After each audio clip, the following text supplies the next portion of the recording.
राधे राधे मित्रों, आपका हमारे YouTube चैनल पर स्वागत है। मैं पंडित विनय भार्गव। आप सभी प्रसन्न होंगे, आनंद मंगलमय होंगे, यही गोविंद से प्रार्थना है। आइए मित्रों, हम पुरुषोत्तम भगवान की कथा सुने। पुरुषोत्तम माह में गोविंद की कथा श्रवण करने से, भागवत श्रवण करने से समस्त प्रकार के मनोरथ पूर्ण होते हैं। पुरुषोत्तम कथा 10वां अध्याय। ओम नमो भगवते वासुदेवाय।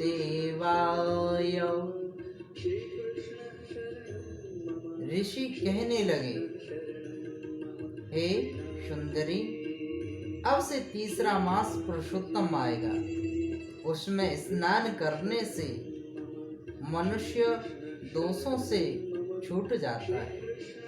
इसके तुल्य कार्तिक आदि कोई भी मास नहीं है। सब मास तथा पक्ष और जो भी पर्व हैं, पुरुषोत्तम मास की 16वीं कला के बराबर नहीं है।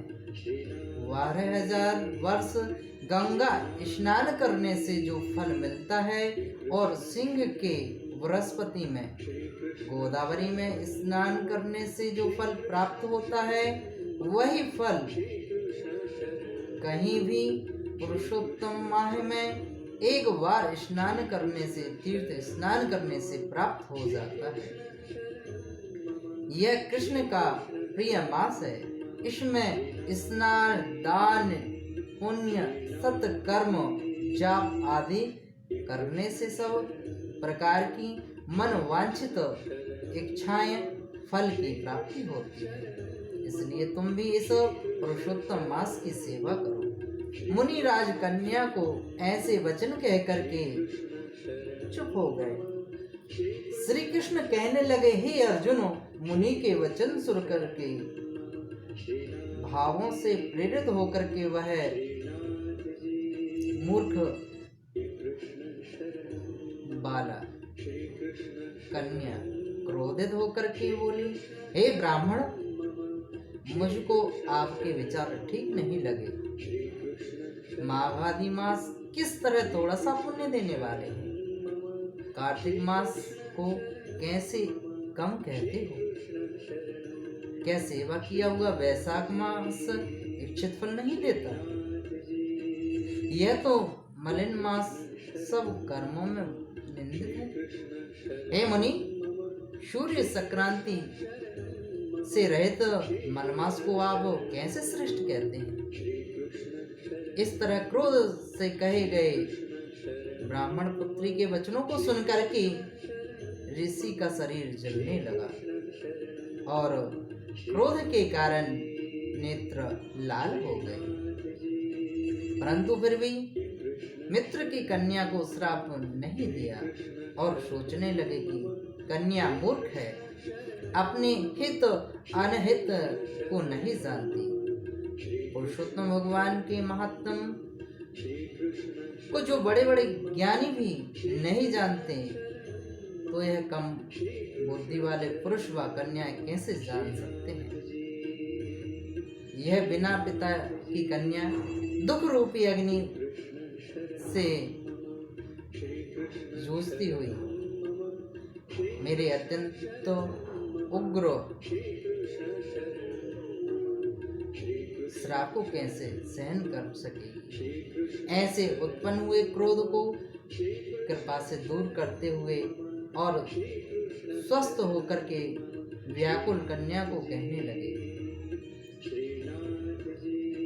हे कन्या, तू मेरे मित्र की कन्या है, मेरे मित्र की पुत्री है, इसलिए तेरे पर मेरा कोई भी कोप नहीं। जैसा तुझे निर्णय लेना है वैसा ही कर। जो भी कुछ होने वाला है सो सुन, मैं कहता हूँ।